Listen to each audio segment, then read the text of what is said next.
শহরের ব্যস্ততম একটি ব্যাংকে একদিন প্রবেশ করলেন এক বৃদ্ধ। গায়ে সস্তা পাঞ্জাবি, মুখে ক্লান্তি আর চোখে অসহায়তা। তার হাতে একটি পূর্ণ খাম, ছেলের পাঠানো কিছু কাগজপত্র ও টাকা তোলার আবেদনপত্র। তিনি ধীরে ধীরে এগিয়ে গেলেন ম্যানেজারের কক্ষে।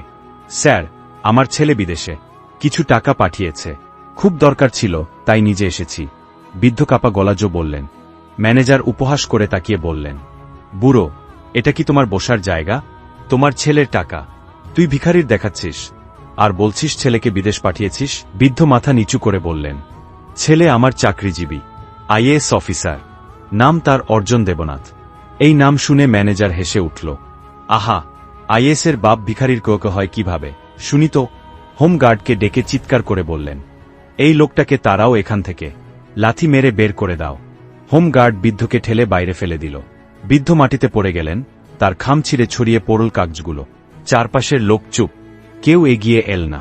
সম্মান যেন আজ এই ব্যাংকের দরজায় পিষে গেছে। পরদিন সকাল, সেই একই ব্যাংকের সামনে দাঁড়ায় একটি সাদা সদ, নম্বর প্লেটে লেখা এডিএম, গভর্নমেন্ট অফ ইন্ডিয়া।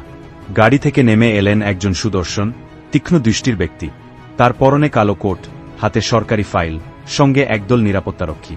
তার নাম অর্জন দেবনাথ, আইএএস, জেলার অতিরিক্ত জেলাশাসক।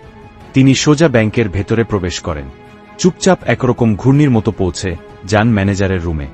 ম্যানেজার উঠে দাঁড়াতে না দাঁড়াতেই তিনি বললেন, গতকাল আপনি এক বৃদ্ধকে অপমান করেছেন, চিনতে পেরেছেন?